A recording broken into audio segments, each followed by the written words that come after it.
Hello and welcome to In the Making, a series of conversations from North Bennett Street School where we connect with a range of new voices, fields, and perspectives. Before we dig in, I want to recognize and thank the Dora Foundation for making this program possible. Thanks for joining us, everyone. My name is Kristen Odell. I'm an NBSS staff member and host of In the Making.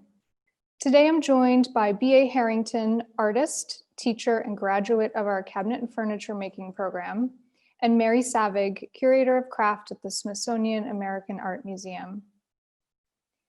And I'm handing this program over to BA and Mary, so have at it. Right, I'm going to share my screen.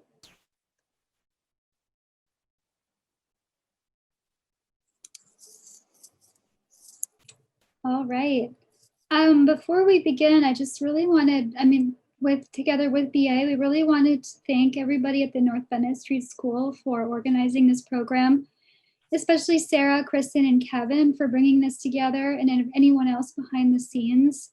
And I really would like to thank Sarah too for making the introduction and introducing me to BA, who now I've been in touch with over the last several months. And BA, it's going to be so strange when we finally meet in person. Hopefully next year. So I think very broadly speaking, this program will be about getting to the source or sources of BA's making. We're going to try to piece together some objects and ideas from many sources that are all coming together right now in her major project, Suite Américaine. So let's just begin with the most obvious source, and that is period furniture that BA learned to make from the North Bennett Street School. BA, could you just comment on these two chairs? Sure. So when I was at North Bennett from 1992 to 94, actually my graduation date is actually 95. And I had an art background. My background was in textiles, which have nicely now come back into my work sort of through the back door. You'll see more of that later. So when I decided to shift mediums and become a woodworker, I had essentially no woodworking experience. I had been around a lot of building. My father's a carpenter, my grandfather was a carpenter, my brothers all learned carpentry from my father. But I had not done any woodworking per se myself. Nor I was already in Boston. My husband was doing a PhD in philosophy at Harvard, and that was taking a very long time. So I had plenty of time to do things, but it made sense to me to go to, I knew that craft, that skills and fine craftsmanship would be incredibly important to me. So to me, what made sense was to gain my woodworking skills in a place like North Bennett Street School. And I always had in mind that eventually I would turn those skills to art making again at some point. So these are two chairs. The one on the left is a chair from the Boston Museum of Fine Arts, and any North Bennett Street grads will know this experience of being able to go to the amazing collection there of historical furniture and have hands-on experience with the piece, measuring it, doing a detailed drawing, looking at the construction. And I understood, even with an art background, that at a place like North Bennett Street, which wasn't a design school, it was about the skills and the trade and pretty much reproduction furniture, that the best use of my time there was to go ahead and make reproduction furniture, even though I thought ultimately I was not going to be a period furniture maker like a lot of people who come out of there are. So the first little sort of art influence in there was that I couldn't allow myself to do a straightforward reproduction of a side chair. I loved this little Federal side chair. I thought it was so pretty.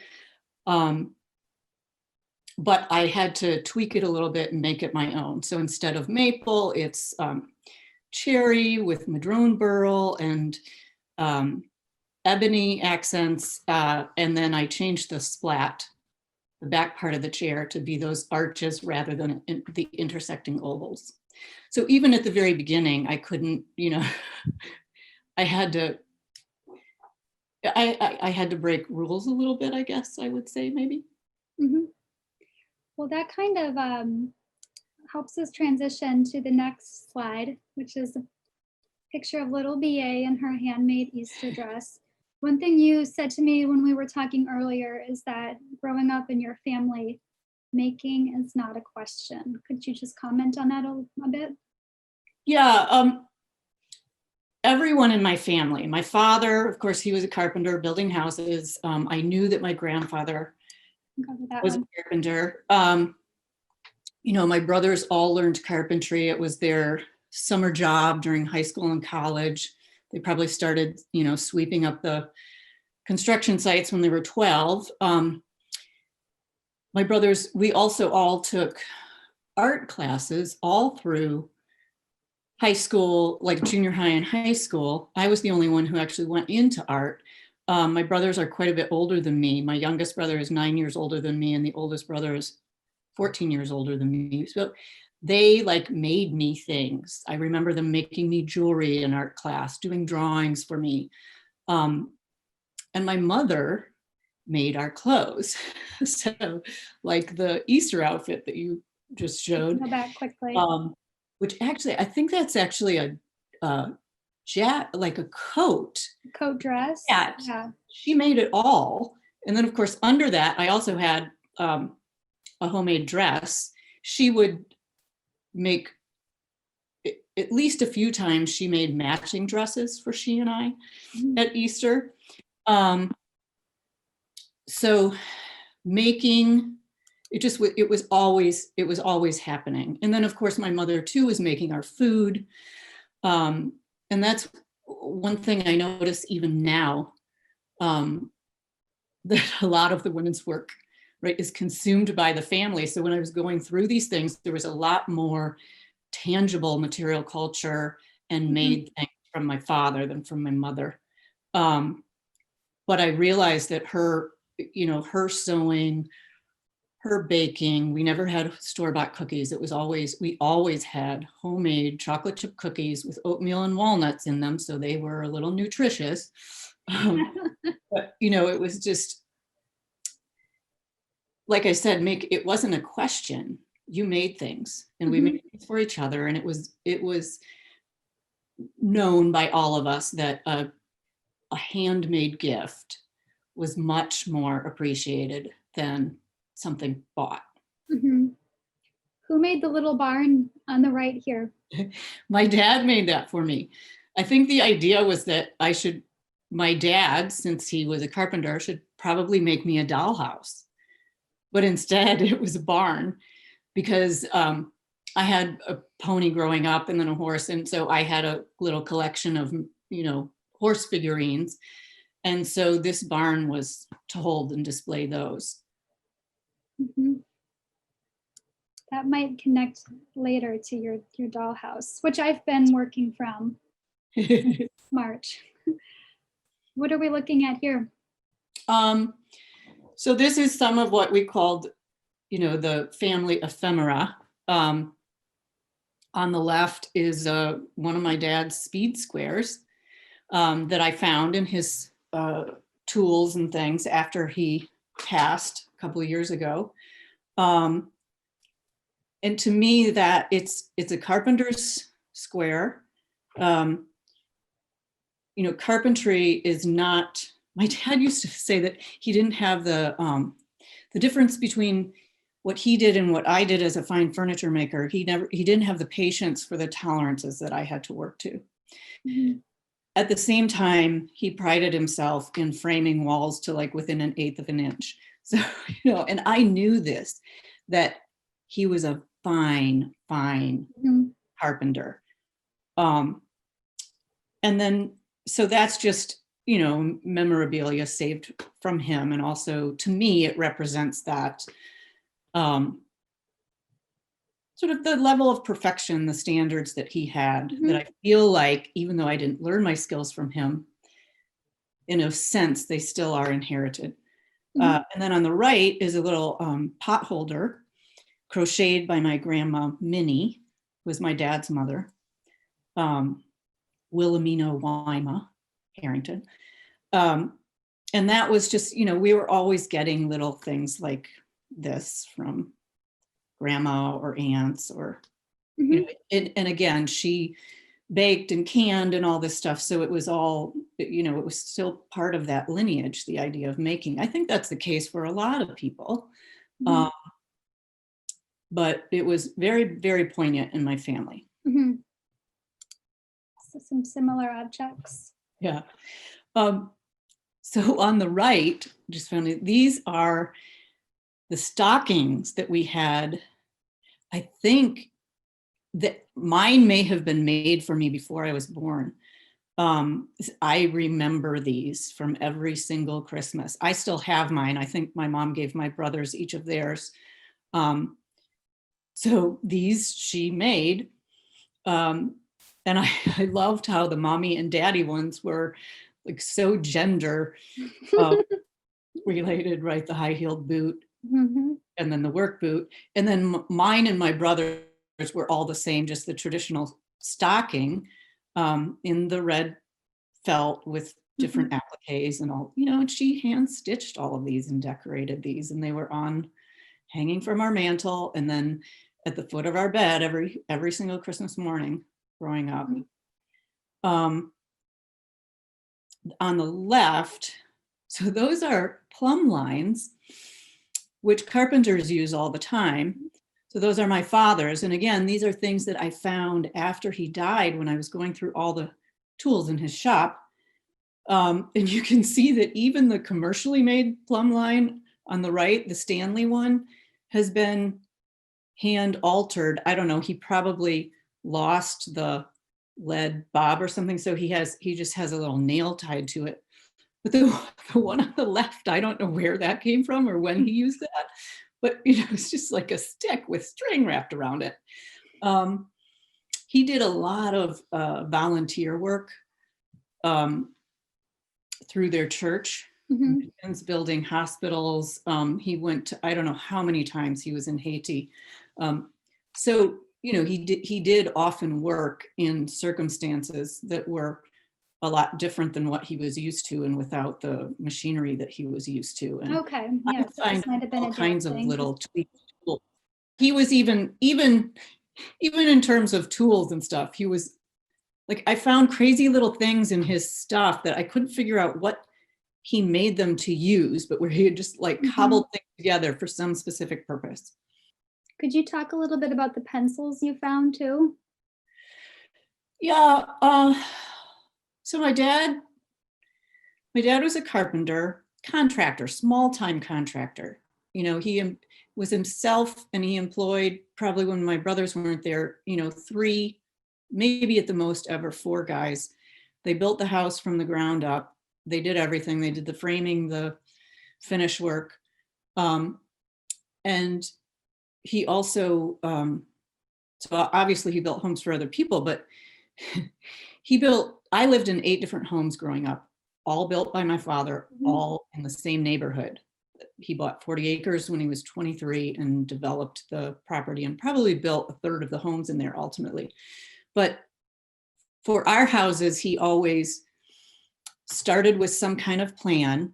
And then he and my mom got together and came up with different ideas, try different things. And then he would tweak the plans. So he was drawing a lot. And I loved his office down in the basement. There were blueprints down there, but there were also his drawings. And I remember whenever he would go to start a drawing, he'd take one of his pencils and sharpen it with a knife, the way you always sharpen, the flat, squarish, rectangle carpenter's pencils, but he would sharpen all of his other pencils that way too. And I just remember watching him and just being mesmerized and loving watching him sharpen a pencil that way. Is that something you do? Carpenter's pencils I do. Before you start a project, do you sit down and sharpen your pencils? Yeah. Well, it depends what I'm doing. It's funny. pencils are really important to me, and I use different kinds of pencils for different things. Probably a lot of woodworkers do this. Like on rough lumber, you need a thicker, you need like the carpenter's pencil where it's rough and it's got a thicker lead. And when I'm doing certain marking on wood, I actually use a fine mechanical pencil so that the line is always the same. But I do use a regular number 2 pencil, sharpened, and then even like rough, flatten it on sandpaper so that it's absolutely flat on one edge. But these were just I probably have 3 times this many pencils that I found. Again, after my dad was gone, I just, every single pencil I could find that I could see had been sharpened by his knife, I kept, because it meant a lot. And his marks on wood. Carpenters, woodworkers are always marking wood. So this is an early work you made in grad school? Yeah, the piece on the right, it's based on a Frank Lloyd Wright print stand. It's probably about 30 inches tall, maybe. But so in that area at the top where a print would have been framed, I framed a Japanese print or something. Right. I framed or enshrined just a chunk of 2x4, picked up at one of the construction sites that has my dad's scrawling on it. So, and, I think if we looked at it closely, we'd see, I think there's math that you can tell was figuring out stair treads. And there's part of a list of, what to get at the lumber yard. I know the piece on the cardboard, that's some kind of list of what was needed for something. But I love that marking on wood. I tell my students, you're constantly marking the wood, telling yourself either what you've already done or what you need to do. But then carpenters also, well, and we do this in furniture making too. You might find a little drawing that you did to explain something to a student on a scrap of plywood or a scrap of anything sitting around, or you make your shopping list on a piece of wood. And then in old, in historical furniture, you find the maker's notes, inside drawers, inside the cabinet, and I love that stuff. I love that frame. Oops, let me go forward one more. And I put these two together because they're related to your MFA show. So I talked a little bit about North Bennett and understanding that I needed that the best use of my time there was basically to make reproduction furniture, but that I, wanted to tweak things a little bit for my own, to add my own voice in there. Well, 10 years after graduating from North Bennett, 2004, I finally went back to graduate school, or went back to school and went to graduate school in wood at the University of Wisconsin-Madison with Tom Loser. And I really struggled initially there because I think Tom was really worried about me. So were some of my classmates the whole first year I was there, because I was almost paralyzed by my skills. I knew that they were not going to get me. They weren't going to get me anything in terms of becoming an artist, like as far as conceptually, and the ideas that I was working with, that it couldn't be a crutch. But I didn't know what to do. I didn't know what to make. And I was taking a art history class, Early American Decorative Arts, with Anne Smart Martin. And I suddenly was learning about all these furniture forms that I had studied as a student at North Bennett Street. But at North Bennett Street, of course, I was studying them for their design precedent and, construction structure. And suddenly I was learning about how they functioned, different time periods, that Queen Anne followed William and Mary, and the federal period reacted to the height of Rococo, you know, and all that, why things looked the way they did. And it was like this furniture that I was familiar with, that I sort of grew up on when I was learning to build furniture, came alive in a very different way for me. And I read Laurel Thatcher Ulrich's essay in Homespun about the Hannah Barnard cupboard and the Hadley chest.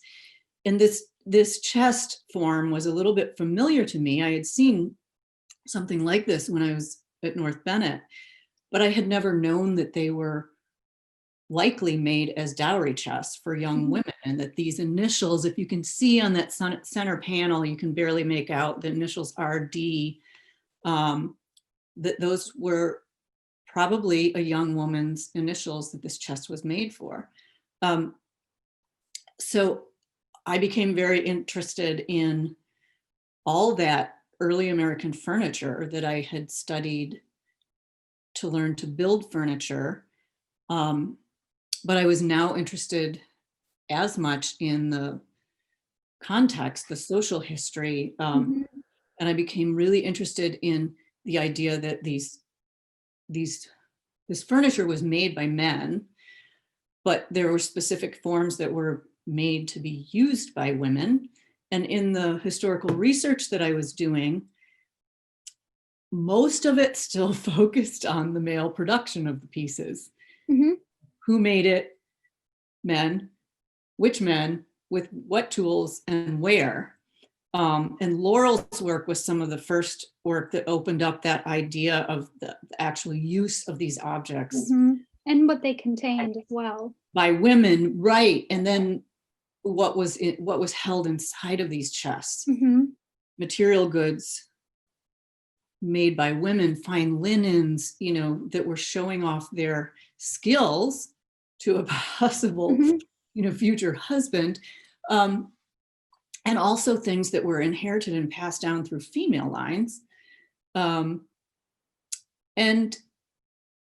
you don't, like, if you see one of these in a museum, you're not necessarily going to know that it was a dowry chest, Hadley chest, and they stand there empty, right? And so I started building a few pieces around this form, and then it kind of just took off.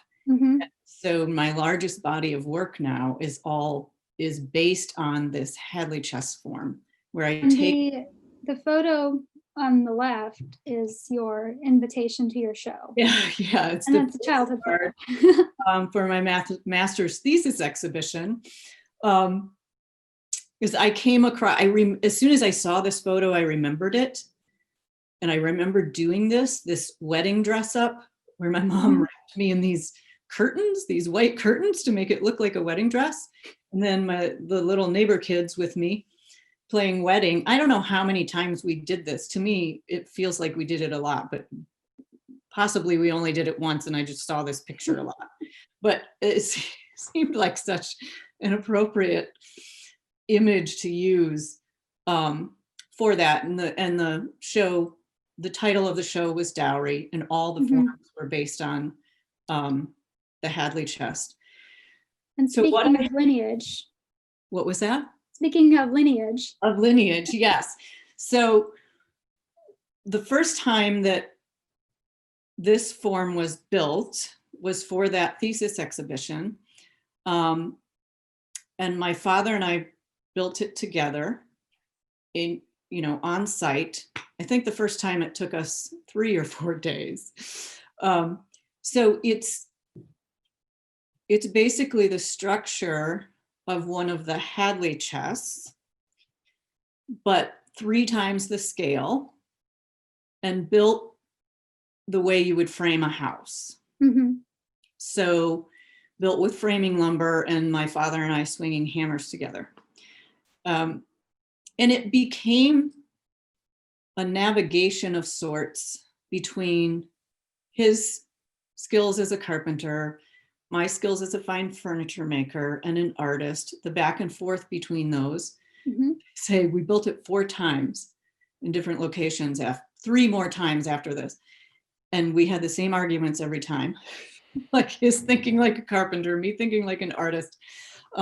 Actually, the first one I had to have my brother Tim, who is the one who most closely followed in my father's footsteps and was the one with the Harrington builder sign. He's a contractor. He had to draw it for me because I was having trouble getting my father to understand what it was that I really wanted to do. So we did swing hammers together. I mean, he did eventually teach me some carpentry stuff, and I taught him some fine woodworking once we built cabinets for their last house together. But this was a really profound piece for me because it really solidified the idea that my skills, even though I didn't learn them from my father, were in some sense inherited. And that was part of a lineage for me. In fact, the next show that I had with just 3 pieces at the Milwaukee Art Museum in a 3-person show curated by Ethan Lasser, that my little suite of furniture in that show was actually titled Lineage.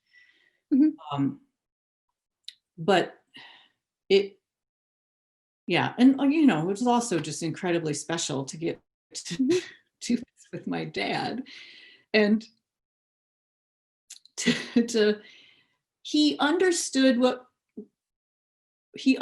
some things about what we were doing, but not entirely. But I love the idea that I implicated my father, this very traditional man, in this feminist artwork. Well, just building on that are these other works that I think continue that tension between your experience as a furniture maker with wood, and then also your education in the soft women's work that would have been filled with them. Could you just talk a little bit about the tension, and also how through these works you really had to grapple with this idea of straightness? So when I built that large dowry form with my father, and I was thinking about inheritance, I was thinking about vocation, the fact that there are lots of women in woodworking now. It's amazing too. Now I bet half of the woodworking educators out there, maybe more now, are women. But it still is very apparent that I'm working in what has traditionally been a male-dominated field. And so grappling with my skills as coming down through a male lineage in my family, there were some tensions there for me. There were some boundary crossings that were going on, and there was also some guilt actually around following in my father's footsteps more than in my mother's footsteps. So the next suite of work, this is that lineage from the Lineage series that I was saying. I really was thinking about the women's needlework and the textiles that would have been stored inside of these chests, and decided that I really wanted to push that idea. The first thing I had started doing when I was playing around with that dowry chest form was, you can see in the piece on the right that now has the linens in it. That was the second iteration of how I showed that. The first time I showed it, it was just empty. But the idea for me was trying to leave those panels out to sort of bring people to the interior. And I was thinking about how those chests are empty in museums, and that emptiness or that void was almost, that it really spoke to the sort of anonymity of women's lives and the lack of the tangible work, the material culture that we have from women, because it doesn't, women's work tends to not stand up to the elements, right? Fabric doesn't stand up to the elements the way wood and metal do. Right. And the power of what is saved versus what isn't. Right. And then even the documentation, you know, we know so much less about early American women's lives because they weren't documented the way men's lives were. And so the first thing I did was decide to actually show those linens, bring their physical presence into the piece. And my mom had this huge collection of antique linens that she had just, you know, every time she was at a garage sale or a thrift store or an estate sale or auction, and there was, you know, a box of linens for sale or whatever, she would buy it. So I realized there are enough linens here to fill this chest. And I loved that, the layering of them and stacking of them and just showing the sort of lacy edges through the opening. I think upends our idea that these were simple times when a lot of people did save a lot of work, and there was an excess of materials for a lot of, you know, upper class or wealthy families. Yeah. And that there were like specialty linens for special things. Like there are even birthing linens, right? There were special sheets and special garment for the mother to wear when she was giving birth. Could you talk a little bit about the making the cover for the one on the left?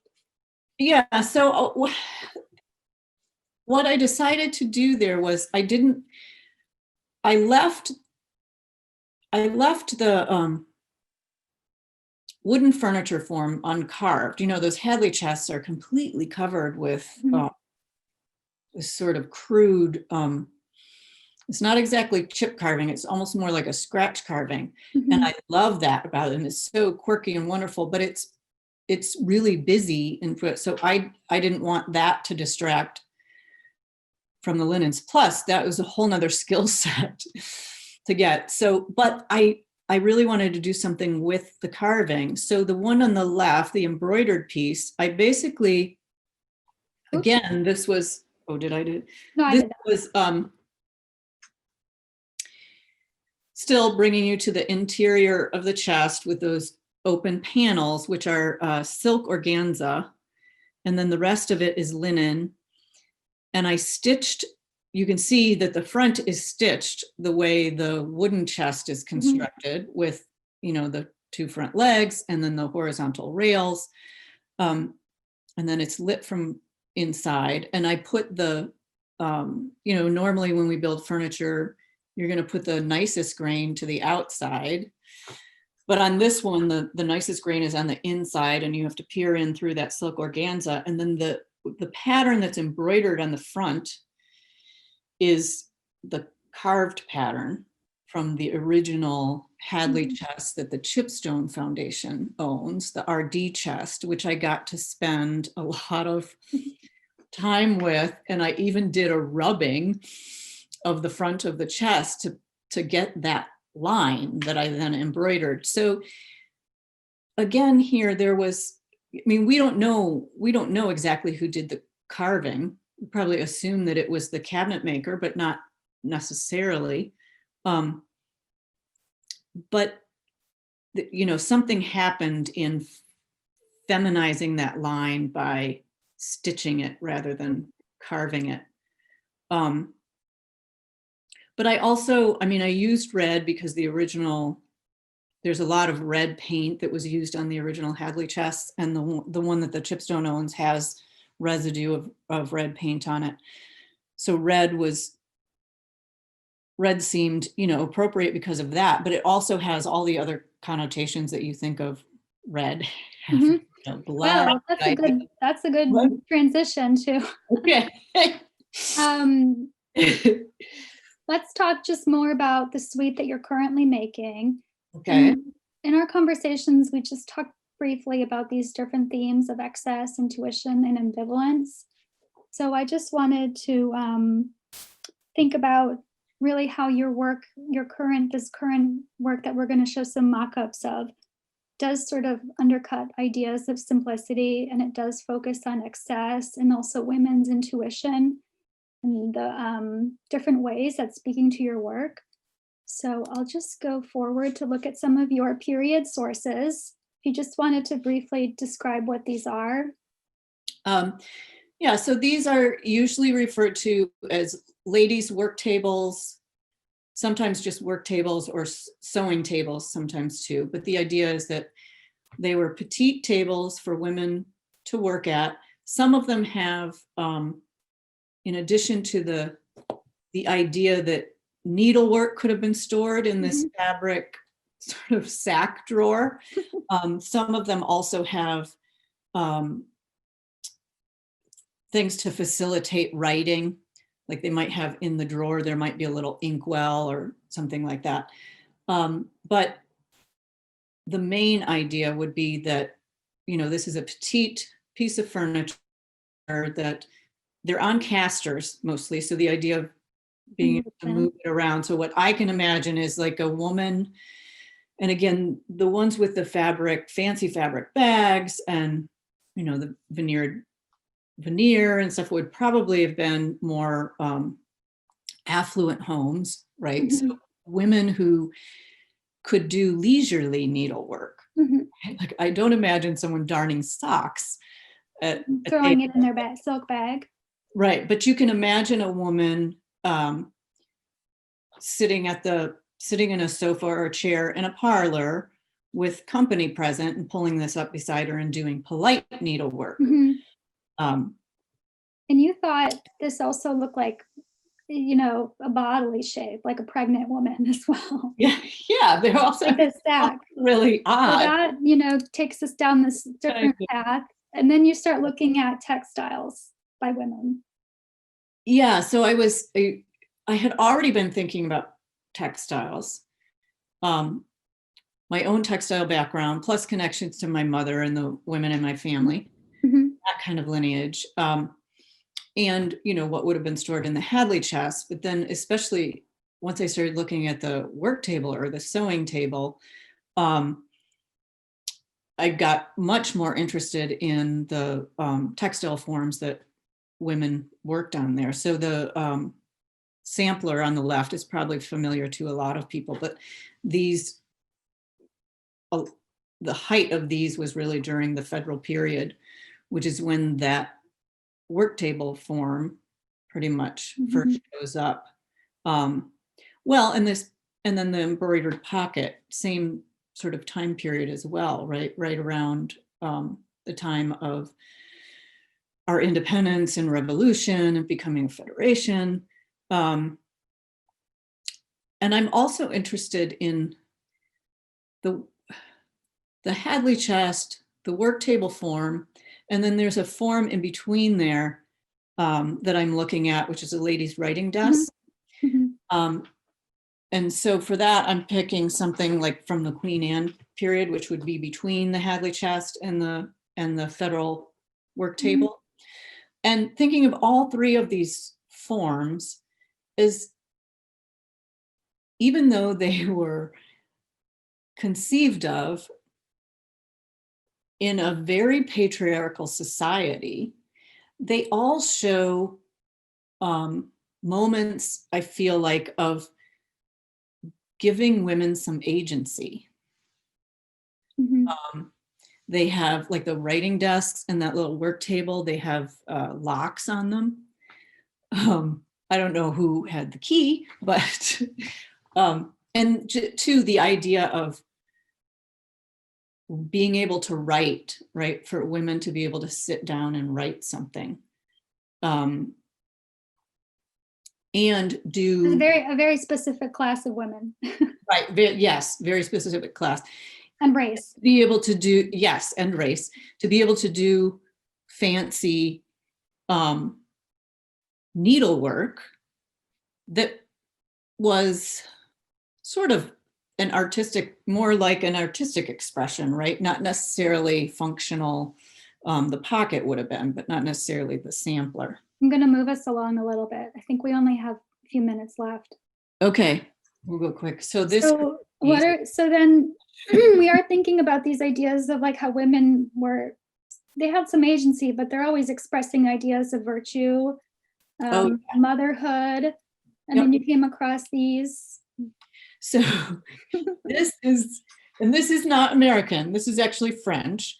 But that is the birthing machine that was made by Madame de Coudray, who was a midwife to King Louis XIV, and he hired her to teach midwifery skills to the rural peasant women in France. Because the population had been decimated by the plague, so they needed women and babies to survive birth. And supposedly she made like 100 of those. But when I came across them, there were just these crazy soft sculpture sort of things. But then I started making connections, sort of visual connections. And this is where more of the intuition sort of comes in.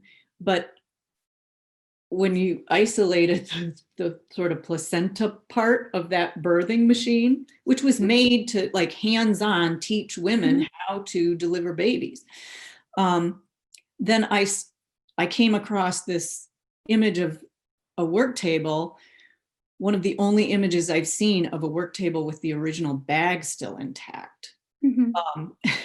The visual resemblance between those just was pretty visceral and powerful. And like I said, I can't walk away from those things. Speaking of visceral and powerful, so an obvious connection then that you've brought up is also Carolee Schneemann's watershed feminist performance piece, Interior Scroll.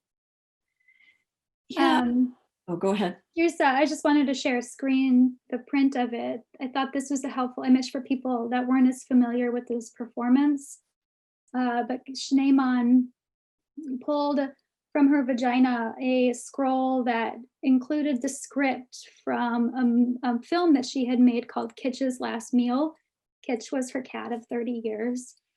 And one thing that I thought was really interesting about the scroll is that she's talking about this conversation she had with this other male post-structuralist filmmaker. So he's a male, he's post-structuralist, so he's like super serious.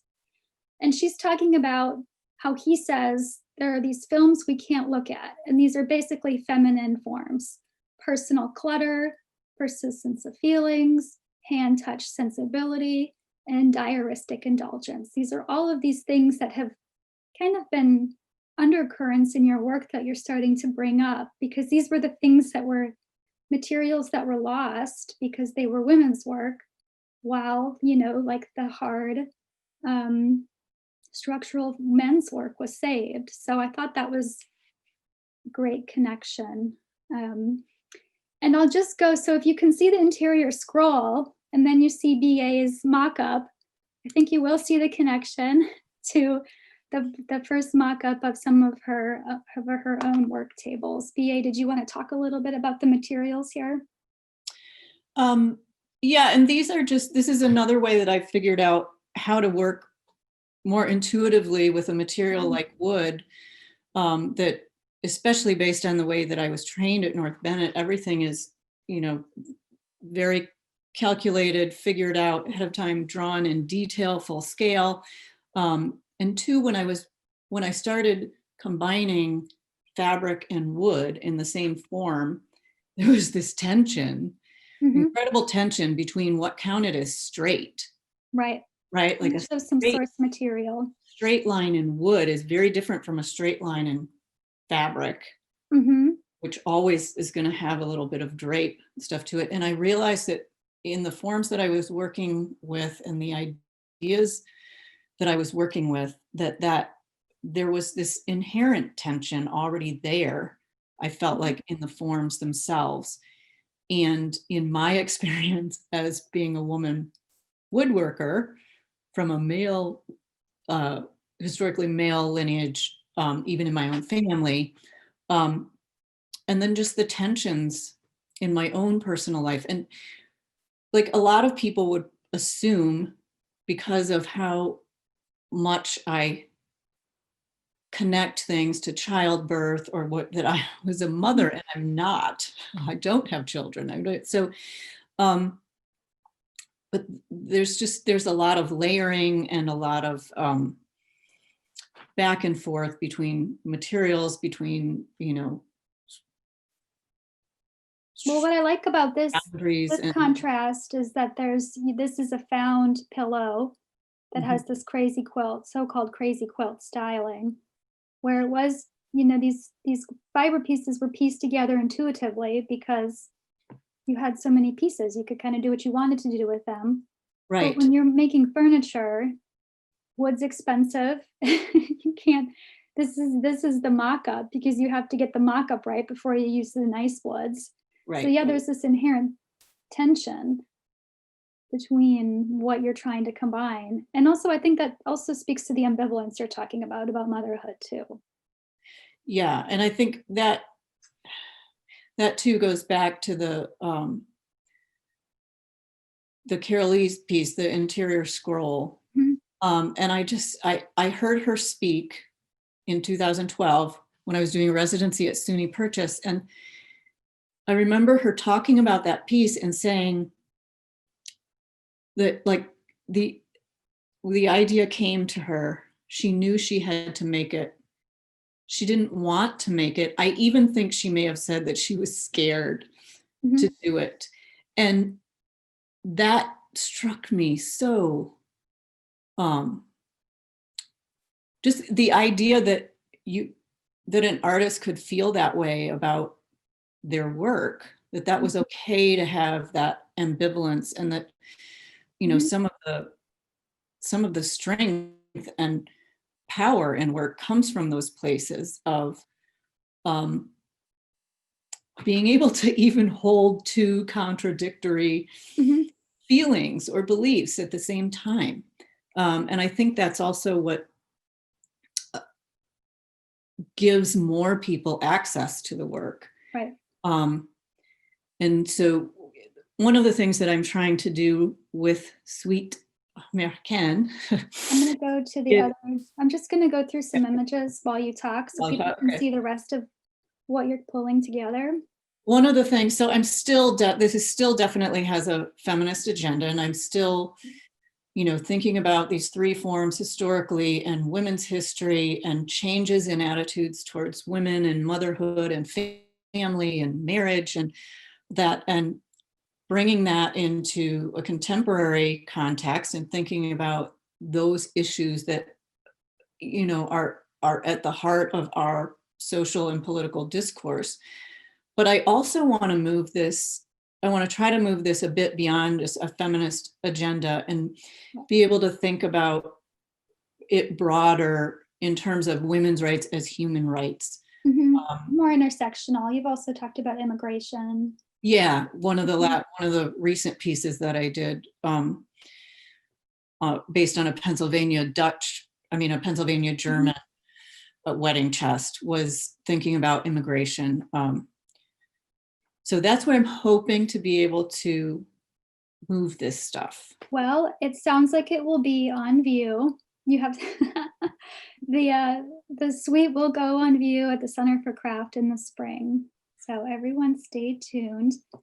I think that's a great stopping point. So I'm just going to stop sharing and open this up to questions. And thank you everyone for being patient. And yeah, I'll just thank you both so much. We're going to open up for Q&A. At the bottom of your Zoom, the bar at the bottom of your Zoom, you see the Q&A box. So just type in your questions for BA and Mary. I have a question. As a person who comes from also a line of people that needlepoint, sew, build, carve, and who has attachment, emotional attachments to those things. Is that something that you developed early, that you had a sense of the emotional attachment to an object in your lineage early on, or did you come to learn that as you got older? I think definitely had the attachment early on, partly because I saw my mother's attachment to those things. And then it's changed as I've gotten older. The attachment, it's slightly different. I still have a very emotional, sentimental attachment to a lot of things, but I also have been able to distance myself enough at times anyway to be able to see see the way that these things have influenced and shaped who I am, what I talk about as an artist, and the stuff that's not just sort of sentimental and all about my personal family and my amazing dad who's now gone, and my adorable 3 big brothers, and my loving mother and all that. But and I talked to Mary a lot about this sentimentality and how, going back to that statement that Carol Lee made about the interior scroll and being sort of afraid to do it or not wanting to do it. And I talked to Mary about being afraid of the sentimental aspect of this. And I think that is one of the things that Carol Lee was talking about too, that sort of giving permission to make work about that. Or is it because the fear of sharing too much of yourself, or is it sort of a privacy, I think it's also a symptom of the furniture field too. I think now we are just starting to see the feminist art was able to bring to the fore feelings. We've talked a lot about how Miriam Shapiro was someone who championed sentimentality because it is what makes us feel. It's sentience. It's who we are. But I think we're starting to see that now in a lot of furniture, this idea of feelings and personal biography, because there are so many more women makers. Mm-hmm. But I do think that this is a broader thing that's happening right now. The pencils of your father's are stunning, as somebody commented. And I mean, just those are things that you can't get rid of ever.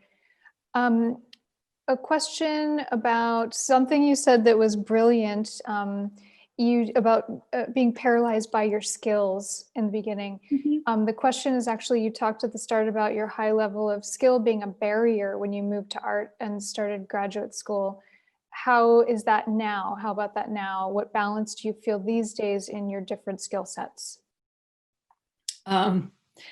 That's a great question, because one of the other things that I'm trying to do with this new body of furniture, Suite Américaine, is get back to my finer skills.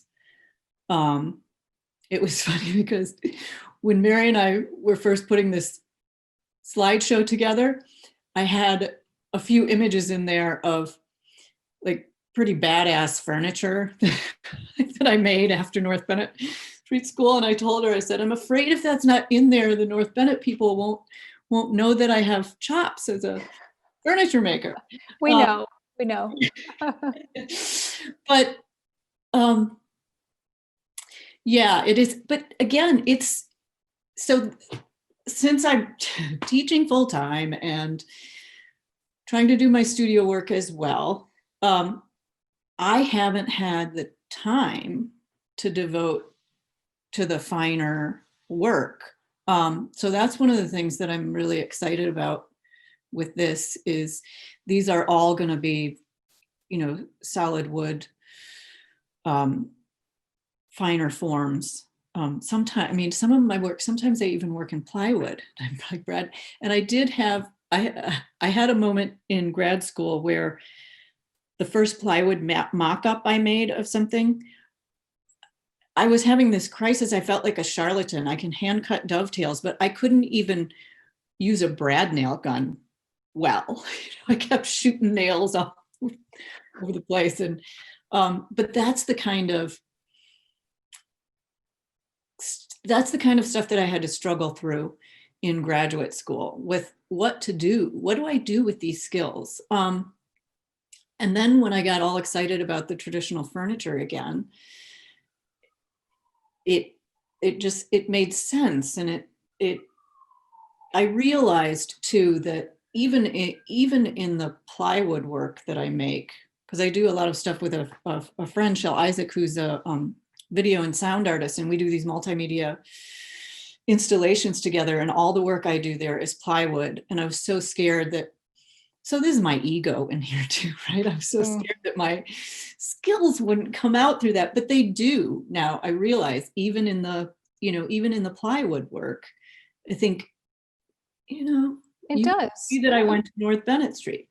It's like the analogy of, somebody who thinks they need the most expensive tennis racket to play a good game of tennis. You don't. Your skills will come through regardless of the tennis racket you're using. A question, some sort of technical questions. And this might be something we can follow up with this guest later.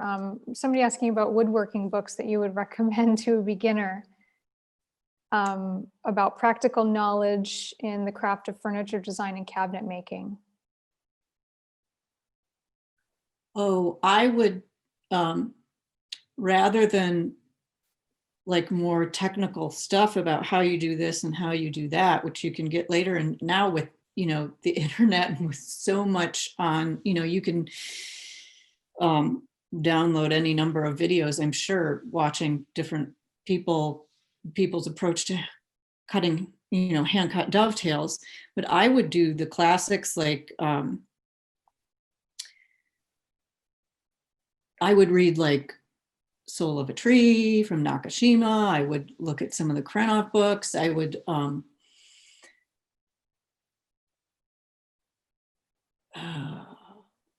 Pi. We better follow up on this later because yeah, we can pull up a list together for you. I'm prepared to start thinking about that list. How important is your teaching the craft to you personally and to your art and your work? So how important to you is teaching? And how does that influence and inform your art? Teaching is very important to me. I love teaching. This semester has been hard. I have been teaching in person, face to face, with a mask on and social distancing. Trying to social distance anyway. It's hard to stay 6 feet from someone when they're ripping a board at the table saw for the first time. But initially, what I loved about teaching was that I suddenly realized what I knew, like how much I knew. When you have to, sometimes you don't know what you know until you have to articulate it to someone else. The other thing that teaching has done for me is helped me understand a lot about skill itself and the acquisition of skill and how that is related to cognition. And most of that has come from understanding like what I know in my body in terms of working wood, using, knowing a material and knowing tools, but also, seeing my students struggle through that, seeing them get it or not. And I've been doing a lot of thinking over the past 8 years, maybe, about this idea of cognition and skill and what mastery and skill do for the whole person. I mean, go the Sloyd stuff that North Bennett is teaching now, right? It goes back to this, like knowing a material so well, knowing tools so well, being able to respond to the grain, and that you have a different way of understanding.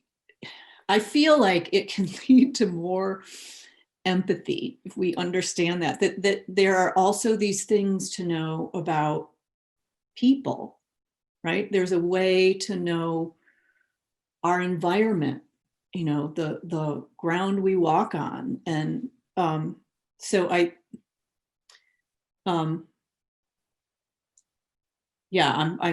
I'm fighting for trying to figure out, how to articulate this. And I think this is important too, because it connects craft and making to a more scientific understanding of what that's all about, what it does for our heads, for our minds, our hearts, our, physical dexterity, how it helps keep our brains engaged, right? And I think that's going to be really important too for craft in the future, especially in academia.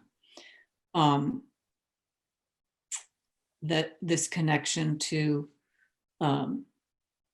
what art does besides just decorate and make the world look nice. Oh yeah, mental health, emotional health, physical health. Yeah. And not just therapeutically, but like in an evolutionary way. Oh yeah. Yes, keeps us pushing forward with and navigating the state of the world. Yeah. So teaching is where I'm able to figure a lot of that stuff out, see that stuff, happening, but also